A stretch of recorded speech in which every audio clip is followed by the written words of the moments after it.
Baba, we're in your presence. Let it rain.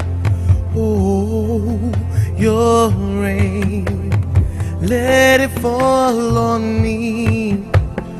We're in your presence. Let it rain. Oh, your rain. Let it fall on me. We're in your presence. Let it rain. Oh, your rain.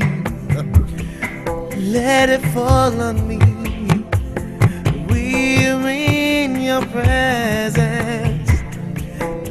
Tinokugamuchira vateereri vevhangeri ndinoitwa mufundisi Simon Paringa ndinoparidza Kingdom Message Series.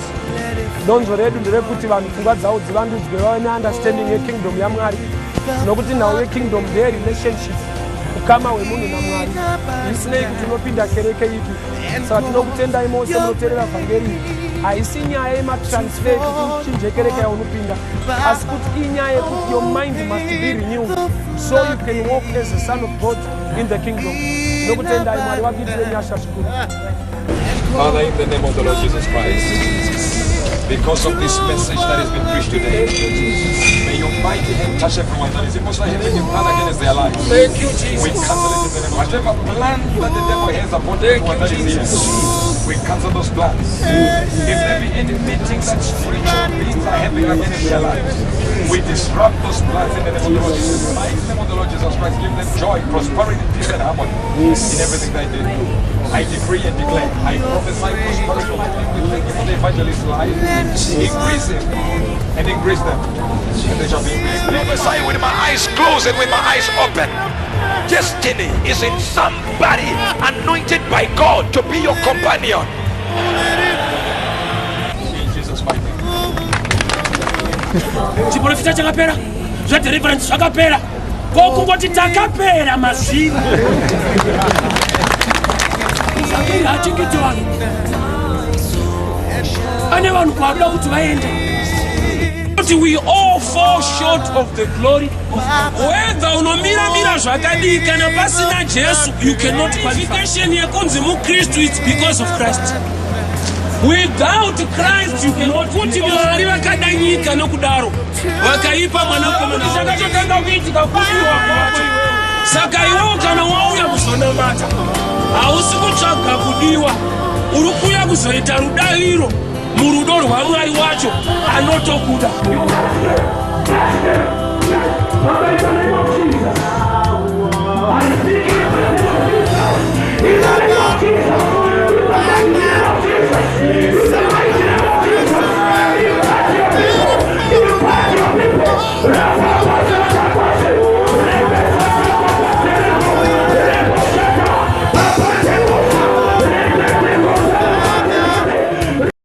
Kwasaingana dzvene yamambo Jesu, muzara mambo Jesu. Amen. Ndinoremekedza utungamiriri hwekereke ino.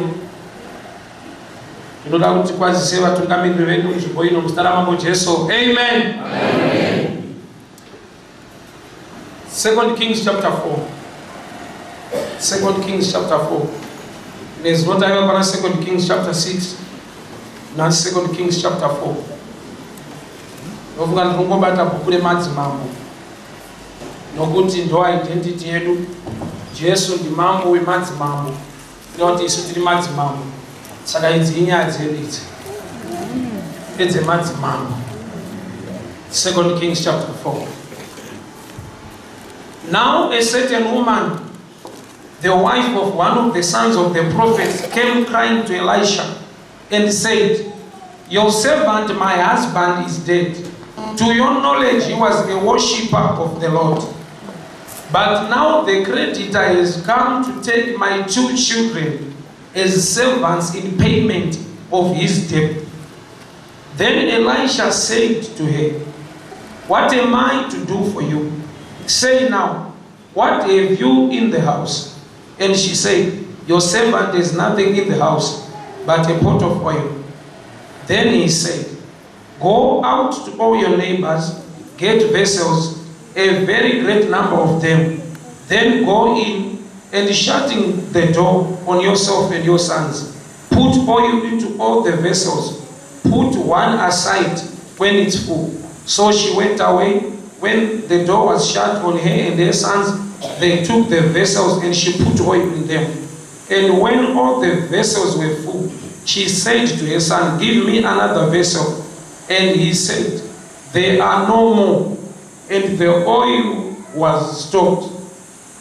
So she came to the man of God and gave him the word of what she had done. And he said, go and get money for the oil and make payment for the debt. And let the rest be for the needs of yourself and your sons. Father, we thank you for your grace and your favor in this place. Holy Spirit, we invite you. We thank you for your presence is already with us. Mighty God, you are welcome. We thank you. We are gathered to hear the oracles of Jehovah.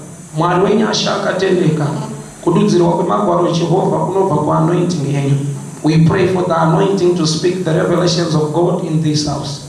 Father, I decree and declare every empty vessel, it will go back with a lot of oil. Yes. For there was a supernatural increase in the house. Tonight, oh Lord, as you said me, let it be a sign to your people that your oil can be poured into other vessels. In the mighty name of Jesus. Amen. It's a common story. Ya mumwe muruma aishanda na Elisha ndokubafa kwabusira muri yake dambudziko iye ari munhu waMwari. Saka matambudziko mudzimba dzevanhu vaMwari anombowanikwa, anouya. Ndomwe muenzaniso uripo. Akasira muri yake dambudziko, akafa ndokusiya chikwereti. Muridzi wemari ndokubva auya kune mudzimai. Haana kuuya kuzobata maoko, haana kuuya kuzoti sori, akauya kumari yake. Unonyatsoona kuti apa yanga yatoipa nyaya. Unenge uchitarisira kuti ava ndo vanozochema neni, kamba vari kutodawo yavo mukuchema ikoko. So murume uyu haasi kuita zvetsitsi, ari kuda mari yake. Mudzimai ndobva aenda kune munhu waMwari anonzi Elisha, aimbova iye aishanda nemurume wake. Chandinetsa pane mudzimai uyu, murume kwaaishanda kwaElisha ndokwakaita kuti afe achisiya mhuri ine chikwereti. But mukadzi akuda kupedza chikwereti, anoenda kukambani yaishandwa nemurume iyeye, ikatadza kupedza nyaya idzi. Yes. Handisi kuziva kuti chii chaona chiri muna Elisha chinogona kuti dambudziko ripere, chisina kuonekwa nemurume aishanda naElisha akasiya dambudziko. Kureva kuti murume uyu dai akamuswa kubva kwavakafa, mukadzi abhadhara chikwereti, aigona kushamisika kuti wakazonoshanda kupi, wakazvifambisa sei. Shoko raizongomubvundutsa nderekuti kwamaishanda zviriko zvinopedza nyaya idzi, kungoti hamuna kubvira mashanda nazvo.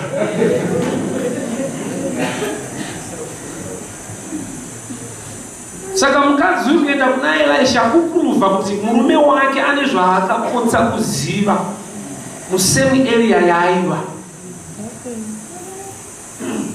ndokusiyira mhuri chikwereti. Adzimai ndokuenda kuna Elisha nokupedza chikwereti. Saka the same man of God waunofamba naye wove nezvikwereti is also the same man of God waunogona kufamba naye zvikapera. Nyaya isi yaElisha ndeye vanhu vari kuuya kuna Elisha kuti vanofamba, vanhu vari kuzvifambisa sei kana vauya kuna Elisha. Nyaya haisi yaMwari, nyaya ndeye vanhu vacho vari kuuya kuna Mwari, kuti uyu kana auya anotaura dzipi, uye anoteerera here pamainstructions anotaurwa kuti dambudziko ripere, kana kuti uyu anoramba achitokiriyeta mamwe ari kuna Mwari iye. Hakuna kutoti achinamata zviri kuita wese, atopa zvozvekusiya. Hauna imwe advice ukamuti namata anotonamata, but zviri kuita wese. Amusati mambonzwa mutenga anoenda kumwamba. Anogona kuenda kumwanga iye asvika kuchechi. Kureva kuti kwaMwari ndo kwaari. But kwa iye naMwari hazvisi kuita. Saka akunotsvaga rimwe simba outside. So mukadzi uyu it's a sign yekuti mumba mavo maiva neefa akafika murume, a leader in the family, but asina imwe knowledge inowanikwa nemunhu ari kulidwa mufamily. Akaoma liganisana kuti murume ndiye musoro wemba ndokusiyira mhuri chikwereti. Adzimai hausiriwo musoro wemba ndokupedza chikwereti. Kuna kwako aifanirwa kuva musoro wemba ndiani mumba iyi?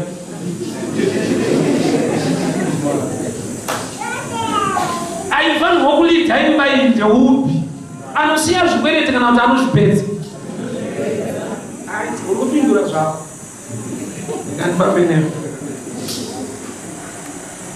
So Elisha mukadzi auya kwaari achimhanya zvikanzi munhu waMwari, vana vangu vaviri vakasiyiwa vaivada kutotorwa.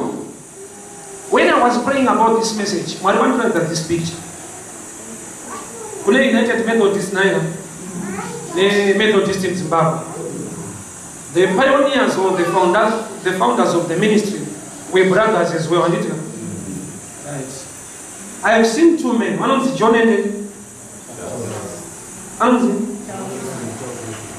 Wesley and Charles Wesley. I was praying for this message. These were men of God. They were sent by God for sure. Right. But vanoti vakatarisa vari kwavari iko urongwa hwakaiswa naMwari mumaoko avo, vari kuona sekunge vari kuda kubvutwa. Unoona here kuti these were the real men sent by God. Vamwe vese vatinonzwa vasati vauya, but their names are fading away and new names are coming in. Yet these were real men sent by God. Ausatambika na John Wesley. Vanoita mhororo ndezvemachechi, vanoita zvetheology, they know these names very well. These were God's generals. Yet vanoti vakatarisa vari kuona vakomana vaviri United naMethodist in Zimbabwe vachida kubvutwa nerimwe simba. Saka vanhu vakati zvinorevei, tinoshumira kuti kudini? Zvikanzi nhasi it's an impartation service. Zvinorevei impartation? Mwari vakataurira Moses vakati basa rawandisa apiwa advice naJethro tezvara wake, ndichatora mweya uri mauri ndodurura mune varume 70 kuti vakubatsire basa, kwete kuti ndichatora mweya mudenga mauri iwewe. Kuda kuti Moses aiva neoverdose, iye akasingazvizivi. Mwari ndiye aitoziva kuti zviri mune uyu tikatopa 70 anotosara nezvimwe.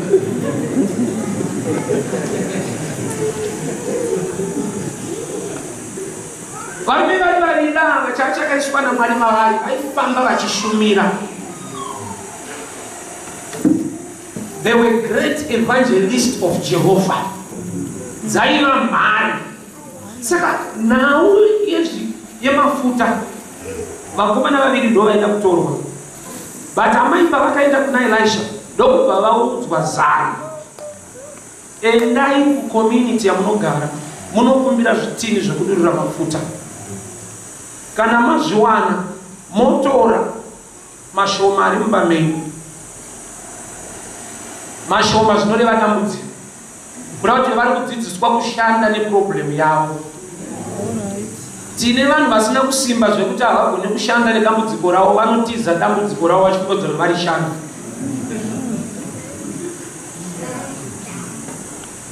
Aya, avanhu vari kuno makasimba ndokuziva unogona kushanda navo. Ekaniparidze bhandiri raJehovha. Mumba maiva nemafuta mashoma. Mafuta mashoma mucherechedzo weshortage, idambudziko riri mumba. Voenda kuna Elisha. Elisha ovaudza zano rekushanda nedambudziko.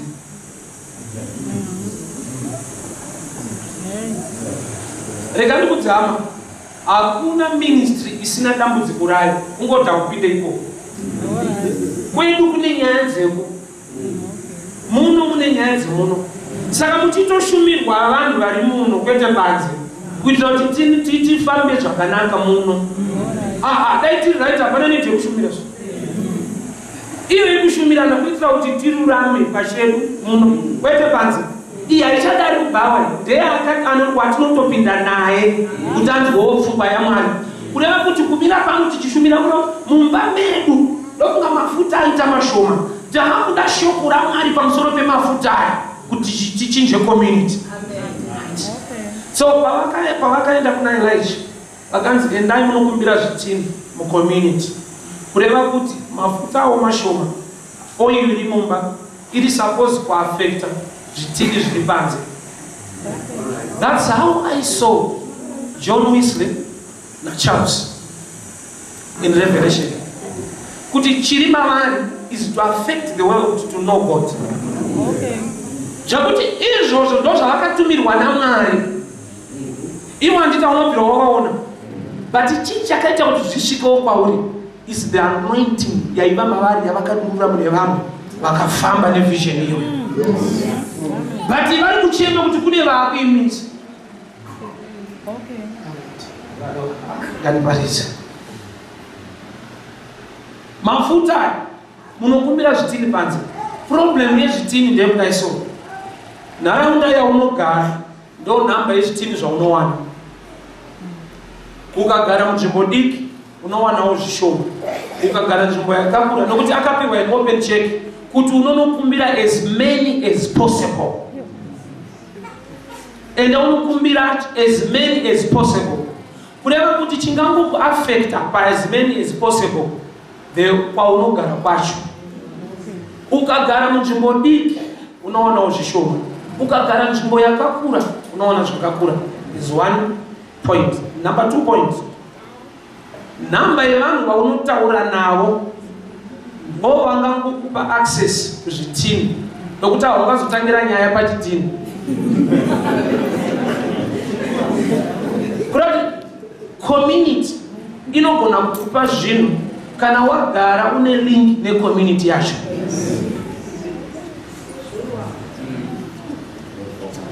Ndinovereka Bible mushi. Bible ratonoti ukama nenyika ruvengo naMwari. Vatinzwa Mwari vakada nyika nokudaro vakaipa mwanakomana wavo. Iniwo nditi ukama nenyika ruvengo naMwari. Ndovereka John 3:16 yobva Mwari wacho akada nyika. Anonamatika seya. Ndikanotsanangurira. Ukati revo marevo ndoreva zvizvo. Ukama nenyika ruvengo naMwari. But John 3:16 yobva yati Mwari vakada nyika. But iwo urambidzwa kuida. Secret ndei. Uri kunzi ukama nenyika kuassociata neuipi hwekunyika. But iri kunzi Mwari akada nyika. Haana kuida kuti irambe yakadaro. Akaida kuti ainatse neropa raJesu.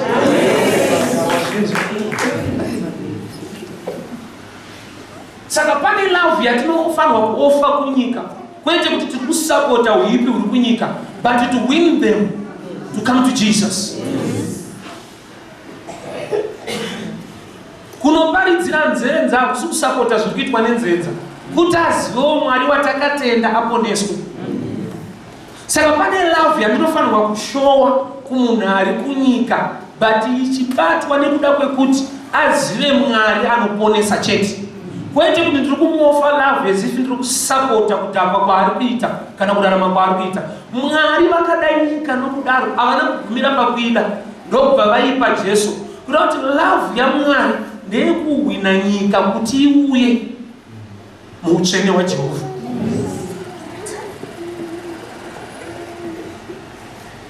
Community yedu tinofanirwa kuiaffecta. Mukadzi aifumidzira kuti mumba mune dambudziko nokuti mai vane mafuta mashoma. But guess what? Ndiye aiva neanswer for the whole community. Nokuti paakaperforma the miracle in the house, zvitini zvese zvaakawana zvakazara nemafuta, akapiwa instruction yekuti chiedzokera back kucommunity unotengesa mafuta. Kureva kuti chakaita kuti awane zvitini zvisina mafuta mucommunity, it was a sign kuti vamwe vatodry, iwewe ndiwo watosara nazvo. But Mwari aifungidzira kuti ane dambudziko. Kuna Mwari vaitoona dambudziko rine vamwe, iye ari ane answer.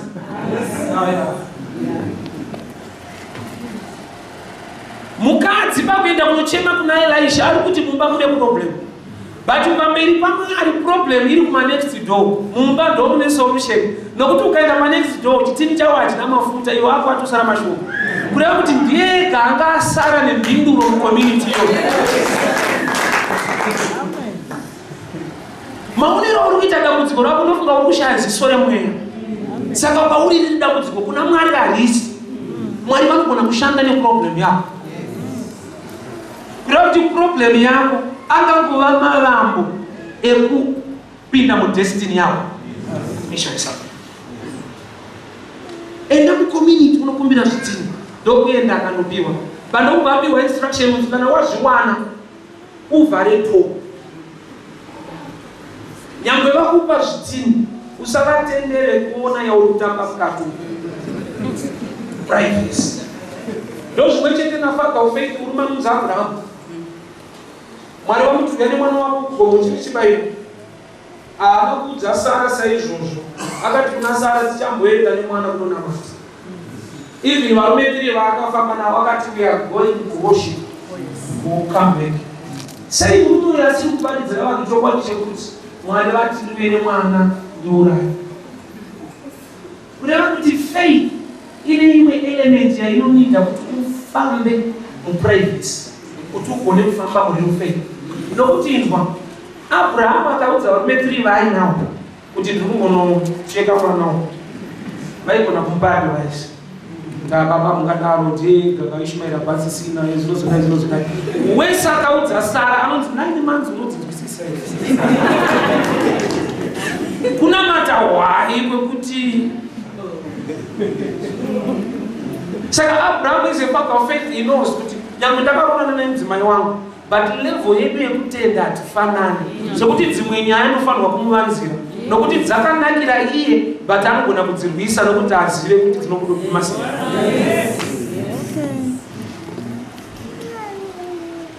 Dzakanakira iye but nokuti azive kuti dzinoguma sei ndiye anogona kudzirwisa.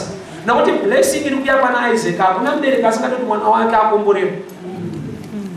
But apa amai vaigona kuramba kuti Abraham aende nemwana kumbo.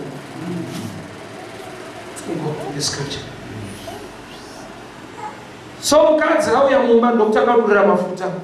Vari muprocess yekudurira mafuta. Mai buda anga ari mashoma. Kwaaienda ndokwaiwanda. Mafuta aiva mumba aiva mashoma. Akakumbira zvitini zvakawanda. Aiti akadurira mashoma aya ainowanda kuri empty. Uku airamba ari mashoma but akangobuda chete anowanda. Ichi achinobvira chazara zvaizara zvakauya.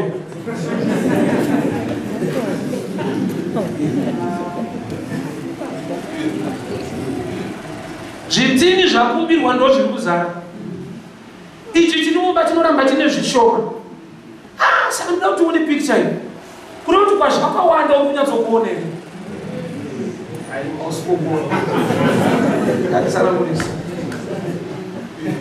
Kana aidurura mafuta ari muno achiisa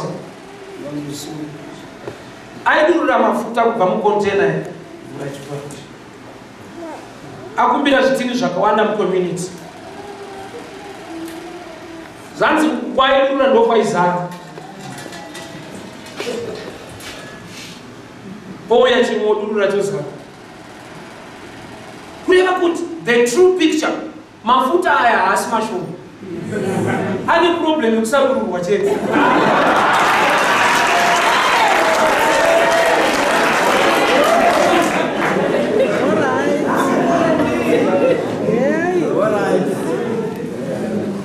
Iye kuumira iye kusadurura.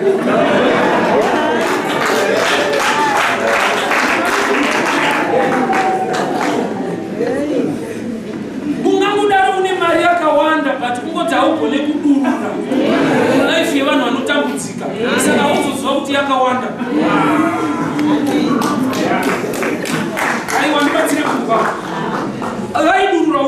zarawo kureva kuti secret yemafuta akudurwa ndeyekuti anowanzowanda kana achidurwa. Thank you, Jesus. Vanzokana mwa maiki, ne? Yakajera kubaridza mustreet usina maiki. Tikapingwa toisa ruoko. Kureva kuti mafuta aya anoda kupota achidururwa kuti azikanwe kuwanda kwawo. Unoziva here kuti anointing iri muministry ino irimo. The pioneers of Methodist anointing awaya nayo imhari dzaJehovha, but kune kwazvakamira nokuti kune vari kuramba kudurura to the community. Takasiyira basa mamwe machechi kuparidza Jesu.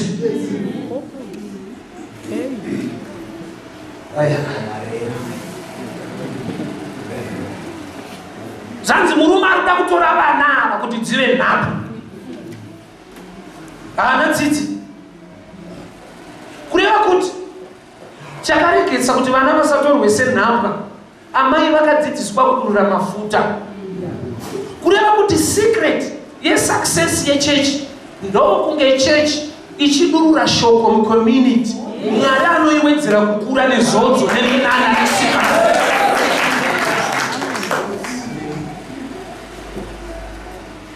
Amusati mazvicherechedzera sometimes zvinoita sekunge pamakrusade ndo panowanzoitika mamiracles kudarika muchechi. Panakamboita surveyo tikadurura mafuta mucommunity haawande muzvitini zvemumba medu, because Mwari akuda kunyanya kuzikanwa nevasati vaakumuziva. Apepose kunamata ndekuti munhu aponeswe. Saka Mwari uyu akuda kuzikanwa nevasati vaakumuziva. Saka ndoko ane chance yekuratidza simba rake kuti agone kuzikanwa. Saka simba rake muno ririmo, but harioneke rikaramba rakachengetwa muchitini tisingadurure.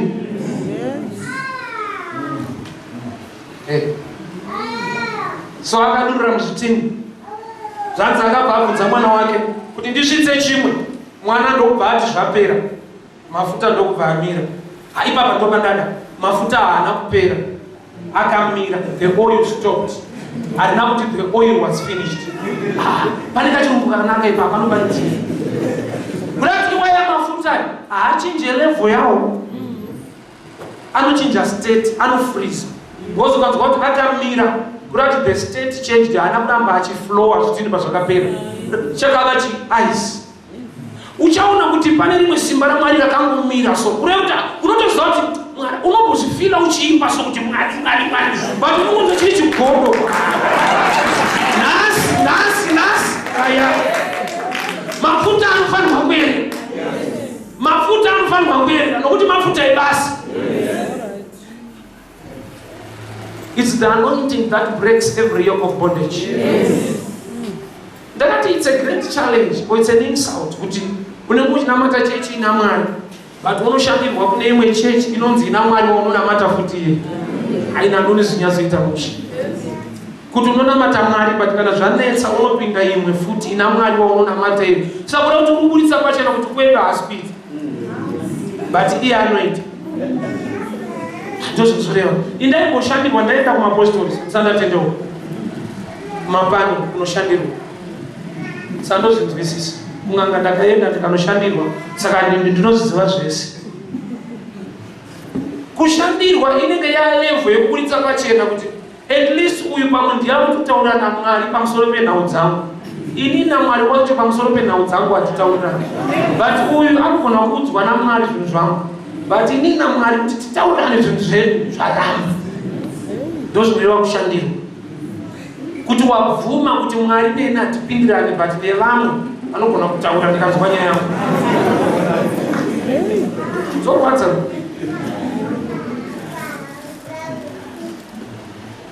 So mafuta ari mumba haasi mashoma. Ane dambudziko rekusadururwa. And anoda kudurirwa mumacontainers outside.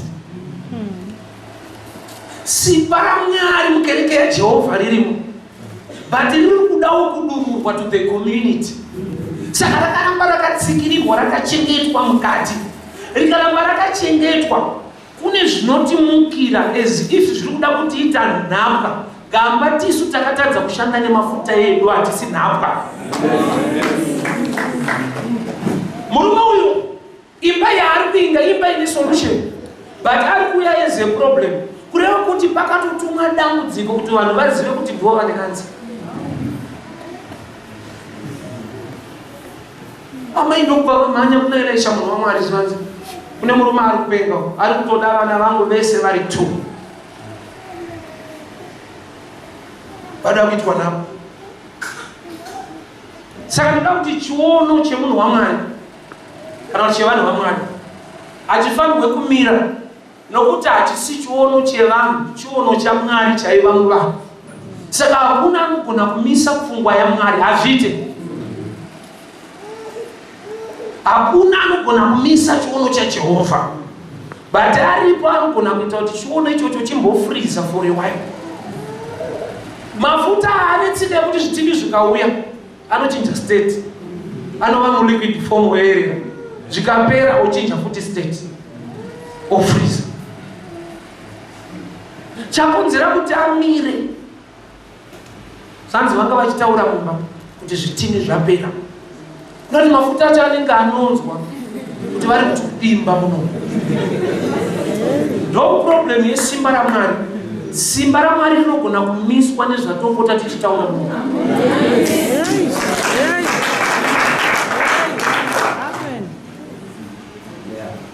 Zvatinenge tichitaura so yedai polisi, yedai idzi chinamata Mwari wacho anozviita. Saka zvinoomera Mwari kuitira vanhu vasiri kumutenda ivo vanomuda zvavo. Zvinotaurwa mumba zvinonzwiwa nemafuta. Jesu akuda pachena kuti mweya washe uri pamusoro pangu kuti ndiparidze vhangeri. Haana kuti ini ndiri pamusoro pemweya, ndoda kuti uzvitwe izvozvo. Mweya ndouri pamusoro pangu kuti ndisunudze mapofu. Kureva kuti anointing to cause a change, it comes upon. Hauri pamusoro peanointing. Kureva kuti Jesu paari kuti mweya washe uri pamusoro pangu, ari kuti ndinotoobheya mweya kuti ndigone kuita mabasa. Mweya hauteerere munhu anoteerera mweya kuti agone kushandiswa nemweya. Zvekuti mweya ukauya pamusoro pemunhu ari kuramba kuti mweya unoita izvozvo, mweya unozviziva kuti patakauya pano hatidiwe, patakauya pano hatidiwe.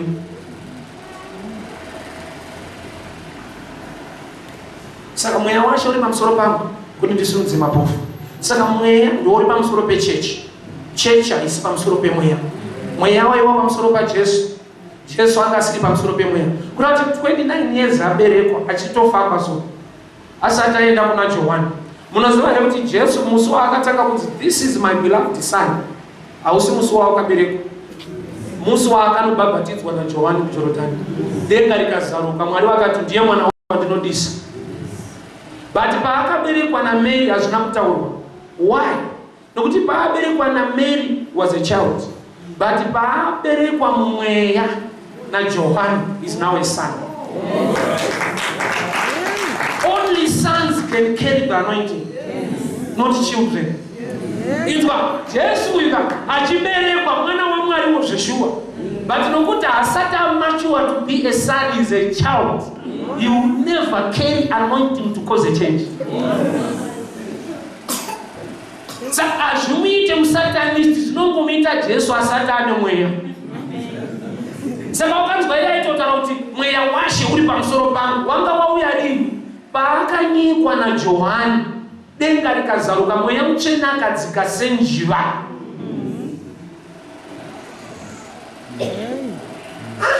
Pane chakapandira. Pane logo yecheche muno. Logo yedu. Picture kana logo. Logo yecheche. Ndokumbira mwe muno kwa please 2 minutes. Right. Ngani pana kubaidza zvazva mweya mutsvene pana. Logo muri kuiona. Ndokunga makauya iripo. Pana akacontribute kuti ndindwe izvi. Saka ndikandikubatsire zvinhu zvemweya. The cross inauya Jesu. Mepe yeZimbabwe inyika yedu. Picture yenjiva iyi. mweya mutsvene akadzika pana Jesu like a dove, but haana kudzika pana Jesu aberekwa naMaria, akadzikwa pana Jesu aberekwa mumvura naJohani. Saka tsika yenjiva iyi inongonomhara chete kumasons not kumachildren. Saka nhogo yenyu iyi inototenda mweya mutsvene.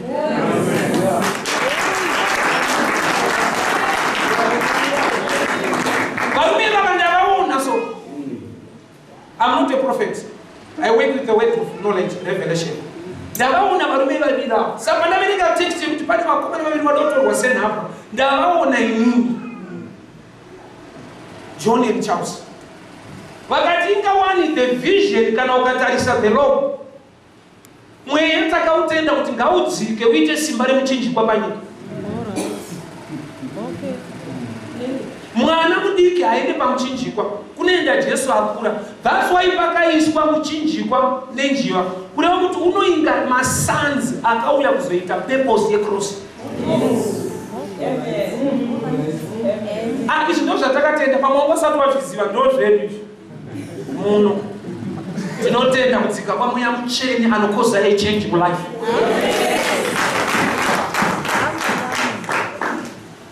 Iyi haisi new doctrine, ilo yedu.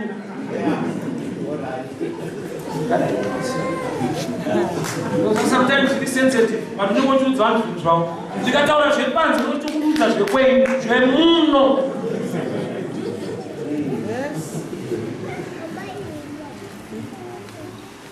So mweya mutsvene akadzika senjiva akauya pana Jesu.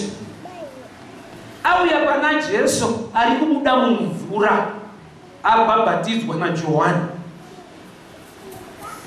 John was a prophet, muprofita, a forerunner weministry ya Jesu. Saka Jesu amaita personal decision yekuenda munyikwa naJohani.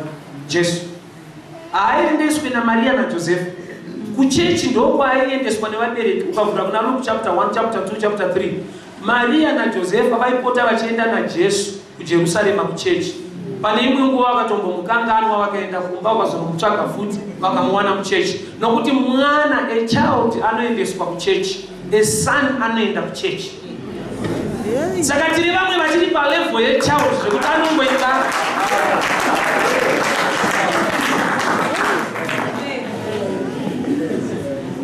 Level yo ndakairarama ndaenda kuchechi nekuda kwevabereki kwete nekuda kwekuti ndinoda Mwari. Isu vabereki vedu vaiti anenge arova kuchechi hadyi sadza. Saka taitopindira chechi kuti sadza ridyike. That's the child level. But mazuva ano handichaendera yesadza, ndakuendera Mwari wacho anopa sadza iro. That's another level. So, mweya mutsvene wakauya pana Jesu and he became a son. Kureva kuti a son you became by taking a bold decision to visit another man in the wilderness anonzi John. Kureva kuti Jesu ari kutenda muministry ya John. Ministry ya John, John is a man. Jesu ndi Mwari. Mwari atenda chaakaisa munhu. But Jesu paatenda chaakachiri muna Johani, Mwari ndopavakoti today you are my son. Ndokuda kuva munhu takatenda chakaiswa naMwari muna John Wesley Charles.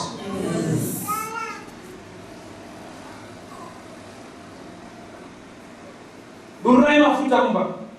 Lachimutaura chete kuti zvapera. Mafuta ndobva achinja state. Kwete kuti akapera haana kudisappear. Let me tell you, the anointing upon this ministry haina kudisappear. Zvinhu zvamunotsvaka kunze muno zvirimo. Chechi inonomata Mwari ine simba raMwari. Kusaonekwa kwaro hazvirevi kuti hapana. Riripo. Dzimwe nguva kufriza ireason yekuti mune kutaurwa kuri kuitika mukati memba. Saka mweya unonzwa kuti pano zvitina hapana, pano havadi kushumira, pano havadi kuti vanhu vapore, pano. Saka mandinozati munokuendeswa kuti endai munoshanda nevanhu paministry vanoshumira. Dega rinongoti paingomira yapo zvitini zvakapera. gore raunoita zvitini tinodurura. Yes. Bhaibheri rangu rinoti tine inonzi fivefold ministry. Vamwe akavaita vavhangeri, vamwe akavaita maticha, vamwe akavaita vaprofita, vamwe akavaita maapostles. Zvikuenda zvichidaroswa. Fivefold ministry. Kuti zvipo zviri mukereke izvozvi yaJesu. Hapana chimwe chinofanirwa kushota kana iri yaJesu. Ndokani zvinodaiparidza nawo yareka kuti pane imwe yakamboshota zvinhu. But ini ndinoda kuramba kuti tishote zvinhu zvaMwari watakatenda. Ipapa ndo panoda kuramba. Kuti tombonamata Mwari, but togoshayiwa zvimwe zvaMwari wacho watonamata, tokuta tichizviwanira kune imwe chechi. Inini papa ndiri kuparamba.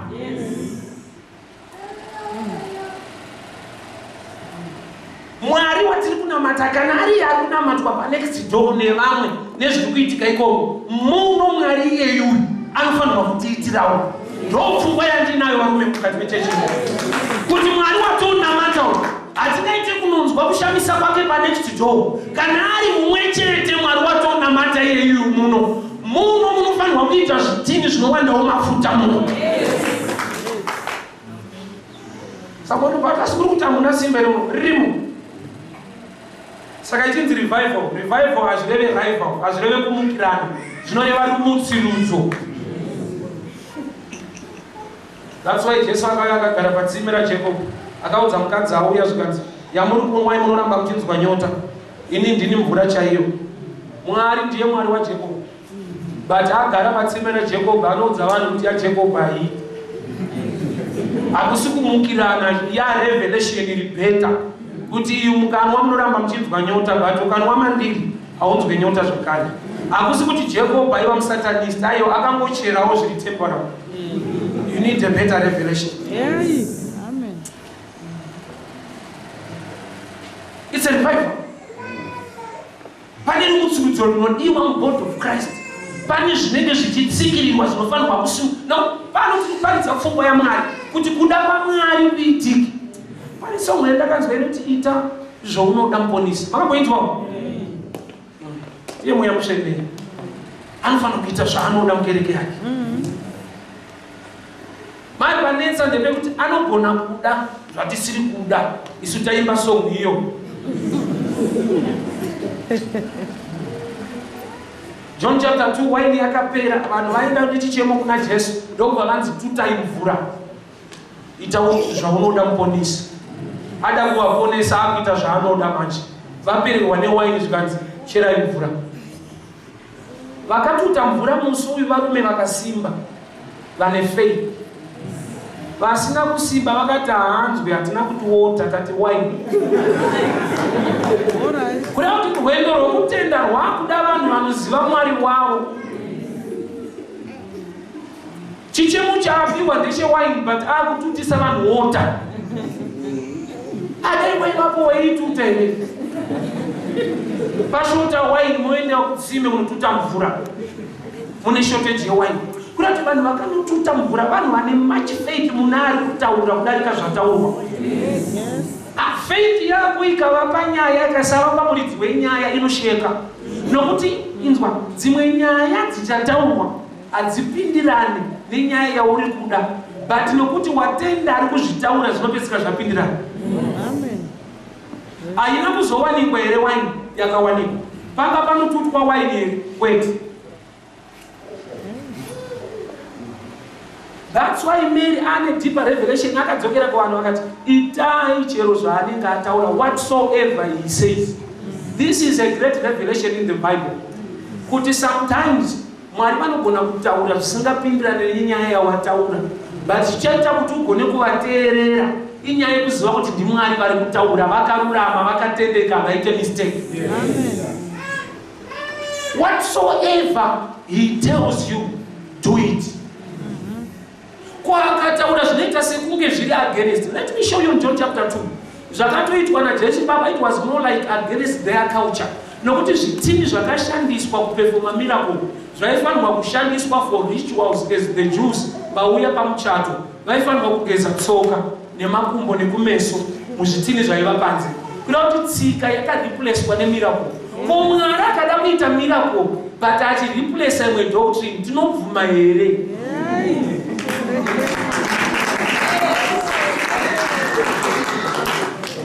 Tingatoramba tisina waini ane kuda tsika yedu? Taiwa zvitini ndezvetsika dzedu, zvitini ndezvetsika dzedu. But muzvitini imo munhu ndomuda kupefomwa waini yashota. Saka handizoti pamuchato mungade tsika here kana kuti waini pamuchato. Taiwa taida kugeza makumbo iyo waini yapera. Zviri nani vanhu vanwe. Kureva kuti miracle yaJesu yakariplesa tsika dzaivapo. Kureva kuti ndo inonzi ita zvaunoda muponesi. Kureva kuti pane kumwe kutaura kwaMwari kunoita sekunge kuri kumukira kuronga kwedu. But kana takauya kuna Mwari ngatitenderei kutaura kwaMwari kubate pakati pedu. Mwari haaite mistake, haasi mutsauro wevanhu. Kutaura kwaMwari kunoponesa vanhu vanonamata Mwari. God is not against the church. The word of God builds the church. Mwari haarwise kereke. Mwari anoprotecta kereke yake kuichengetedza.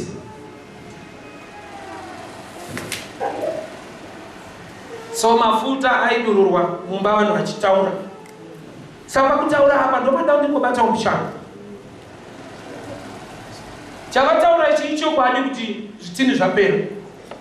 But no matter kuti ichokwadi, mafuta anofriza nechokwadi ichocho chataurwa imo. Pane nguva vana vakaona Elisha ane mhanza, ndokubva vatanga kuseka. Elisha kwaakushedza mapere akadya vana. Mhanza yanga iripo here, hongu. Vafana vaseka zvinhu zvine evidence but vadyiwa nechokwadi. Usadherere dzimwe mhanza ndedzekudyisa vanoseka.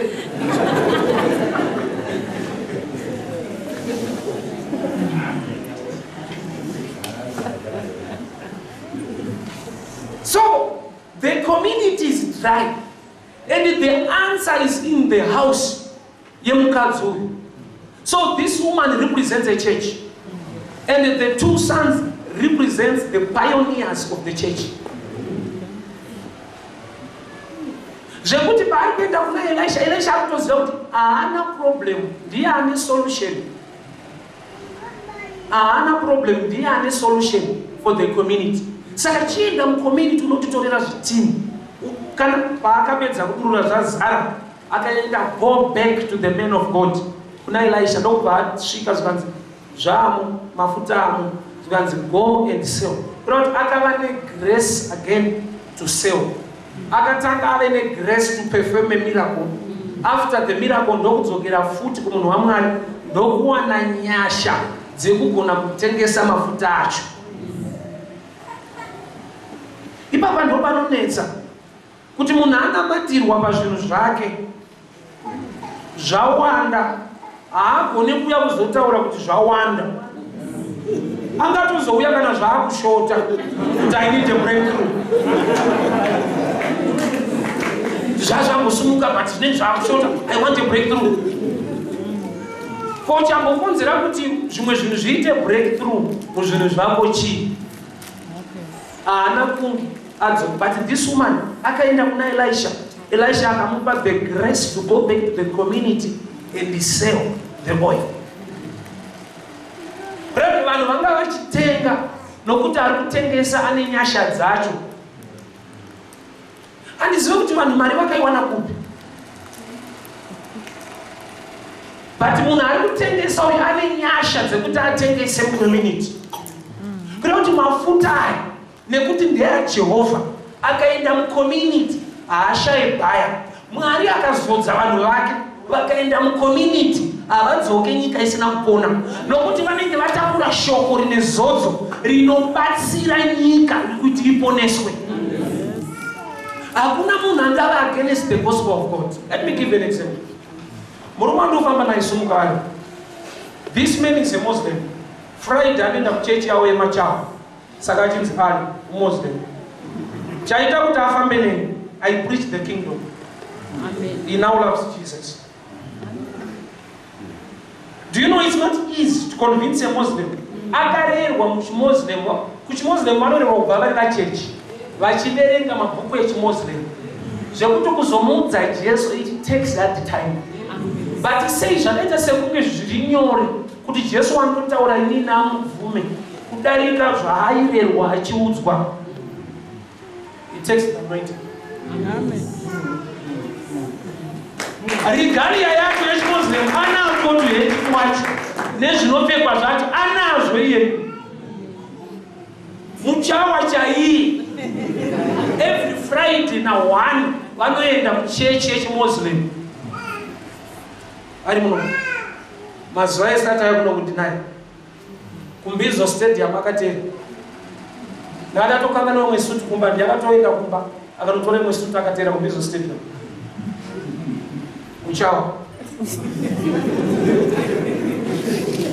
Usazvitarisira kuti ndovaudza kuti kudii, if the anointing is upon you they will come. Nokuti handiwo unozviita asi mafuta. It takes the anointing to break every yoke of bondage. Apana pandakagara naye pasi ndikati Jesu. The anointing will make a way. Mafuta anozadza zvitini ega. Usaudze kuti sasa durura chete. Iwo anoziva basa rawo kuti tinofanirwa kuzadza zvitini zviri pano.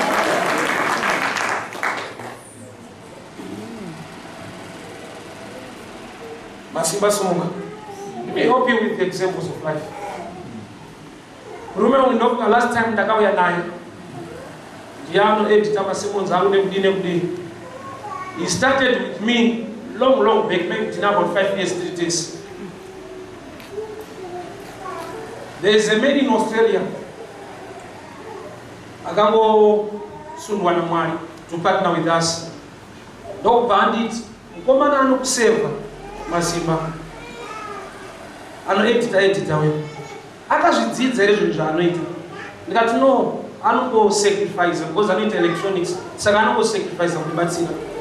No, but because he saves you, ngaatsvage chikoro cheelectronics. Taurira vanhu kuti urikuita nezvenyu. Munhu ari kubhadharira school fees ari kuAustralia is a partner to me, but akati because he saves you, I will pay the school fees.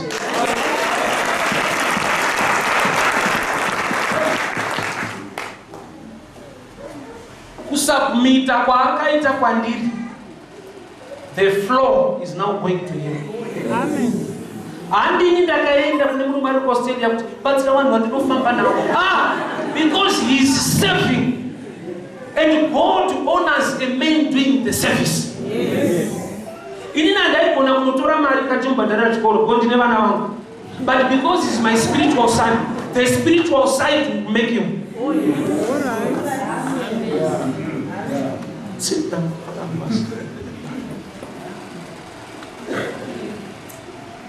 Zvinoita kuti afambe neni ndo chaakazivawo. Tinoda kuti mafuta aya kuti achipedzawo nepandiri.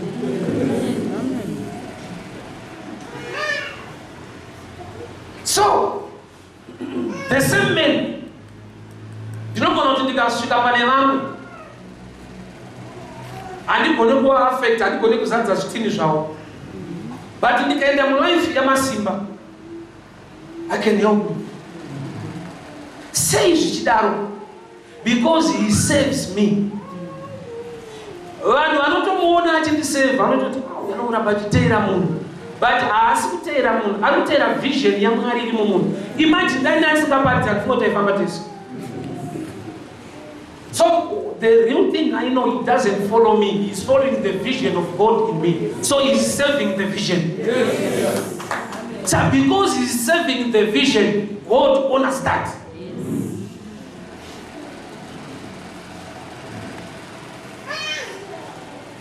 So mafuta anoda kudururwa, but mafuta anoteerera matauriro evanhu vari kuita mba. Saka ndikubatire murume akafa achisiya chikwereti. Murume akafa achisiya chikwereti akagona kudaro, handimublame, nokuti dai asina kugona kudaro iyi nyaya yaibuda. Saka kune vanhu vakavhara zvinhu so, but ivavo vaita sekunge vari kuvhara zvinhu, but vaida kuburitsa mhando yaMwari ari mumethodist anokuita mukushamisa. So we are not going to hate them. Toda kuti ushande zvinhu zvaMwari kana mweya waMwari. If God is for us, who can be against us? Murume asira mudzimai chikwereti, haana kusiya chikwereti, amusira start yerimwe type yebusiness rasati ramuonekwa mucommunity iyo. So the husband is not an enemy, but he is a pioneer of a certain business. But the way you are pioneer business, anoita sekunge anokonzera problem. So whosoever anoita sekunge anokonzera problem in church, he wants you to seek God more.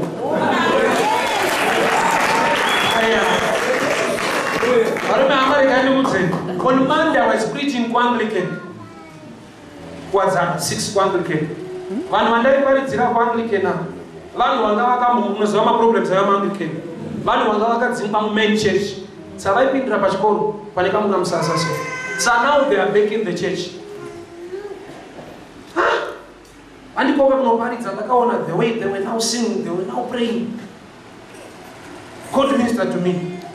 Zvanzi pressure yavakasafa yakaita kuti vadevelop level yavavo. Go to Anglican now, you will see something new. Kune imwe revival inopioneerwa neproblem. Varume vadzingwa mumain church mubuilding vachipindira kuchikoro vakaramba vakabatana vachinamata vakadzingwa muchechi. Mwari ndobvavanzwa vakatondoudza nekuti hataifungidzira kuti nyaya yedu inobuda zvakanaka, nokuti murume watairwa naye anga akatsikirwa zvakanyanya, but nekuda kwekuti Mwari kana mamira naye vakatsikirwa nevanhu munovakunda. I've come to assure you church, ukamira naJehovha wakadarika munhu amira nevanhu vanonzi vanoremekedzwa panyika. They are now back in the church by prayer. They were busy praying outside. Chaka created that prayer life. Inyaya kuti paiva neprayer. So the man who caused the pressure is not an enemy. Yes. He is a pioneer of a new dimension of Anglican. Jekuti vakavane revelation, they must not hate each other. Mukadzi kana murume wake vanamusakana kudenga hapana kumupopotera kuti inda kutisiya zvikwereti, anofana kumusheka inda kutisira utumwe tumazano vakatisira ustatiso. We must walk in love as the children of Jehovah. We are not going to hate each other, but we are going to shake hands and thank each other. Kuti nekuda kwekurunga kwako kunonetsa kuye takazoenda mugomo tikanamata tikazoonawo kushanda kwamwari wacho.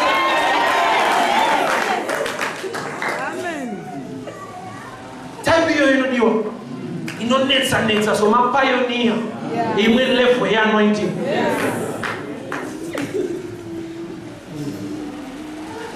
He's not the enemy of the house.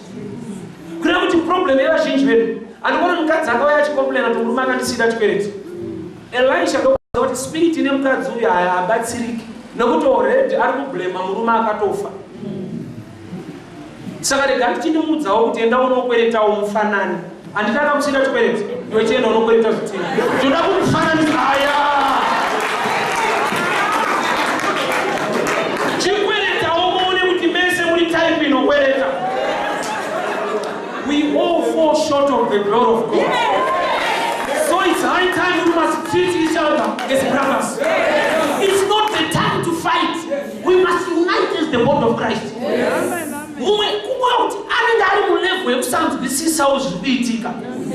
But in that it's not time to swear to sana.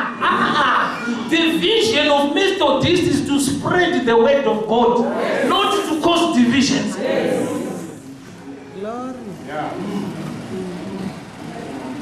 Aiwa mshobora mwari fambe. Chifunga mafuta pakazara. Usati vakaine benefits aganani. Vanga vaperirwa nawo vepanze iwapo.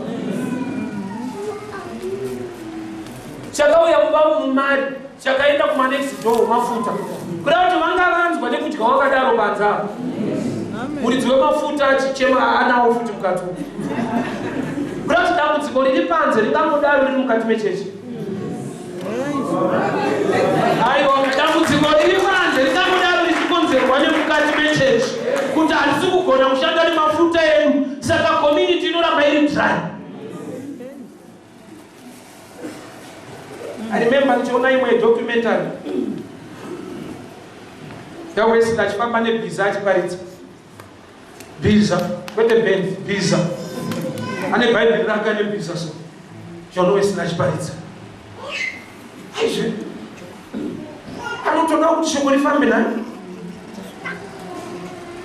saka chinhu chachifanirwe kufa ichi chinhu chachifanirwe kufa ndodonzvo rekuti vhangeri remuchinjikwa remweya mutsvene rizaze Zimbabwe yose vanhu vazive Mwari.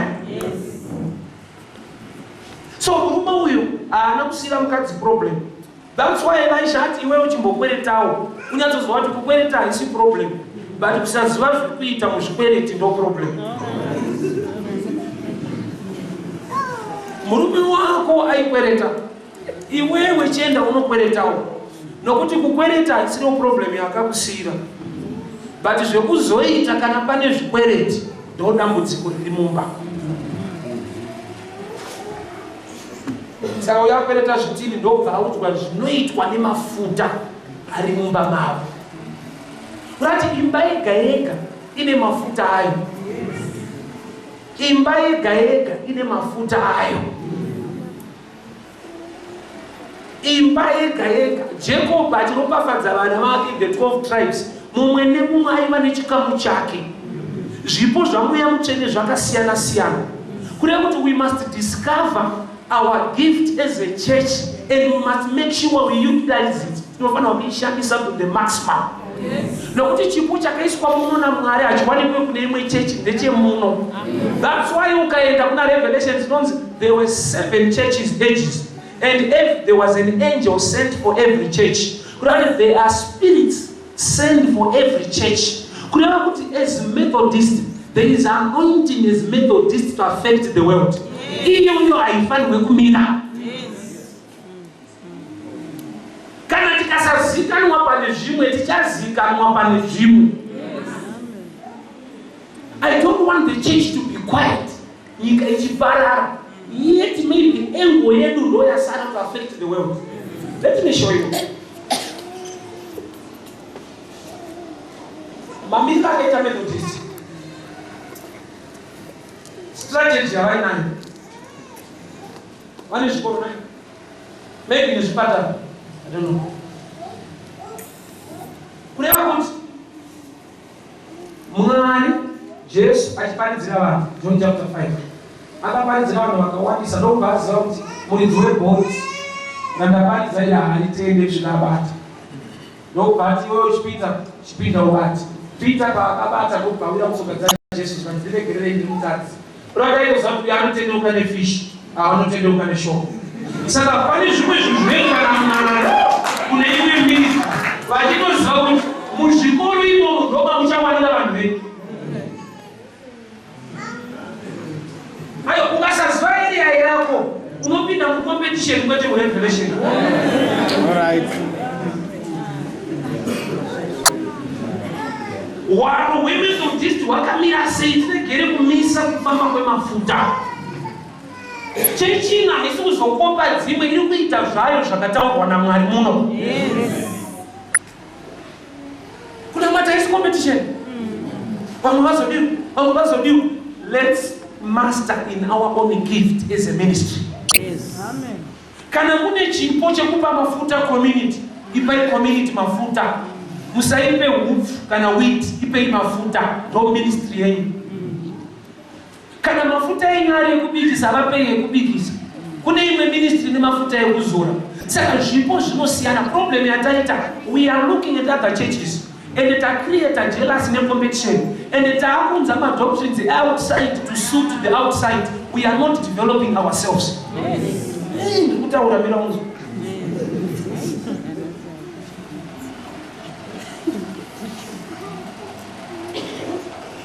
zvekunze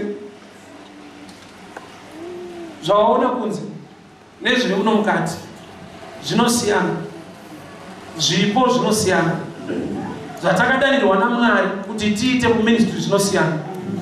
Saka tikasaziva sechechi tinopota tichitarisa kuti dzimwe dzaitei kuti tiitewo, kwete kuti tinofanirwa kuitei zvatinofanirwa kuitawo. Dzimwe dzakuita zvakati, dzimwe dzakuita zvakati. Tine hwaro hwedu hwatinofanirwa kucherechedza, tine foundation yatinofanirwa kuramba takabata pairi, nokuti this ministry is the vision of God. Kana mukaita zvinomuka kunze, we are gathered here because this vision is from God. Ipfungwa yaMwari. But pane kutaura kwedu nekuronga kwedu kunoita kuti mafuta ambofriza, isu tinawo zvedu. Nokuti imba iyi yakafirwa nemurume. Murume akafa akasiya mumba mune mafuta. Ari picture yechechi yaJesu. Kuti Jesu paanofa ndo paanoenda kudenga. Okonzera zodzo mweya mutsvene kuti atidzoka amhari pachechi achibatsira chechi to the maximum. Tinokutendai nekuteerera vhangeri. Mazviita ini Mwari vakukomborerei, vakuitirei nyasha. Mazviita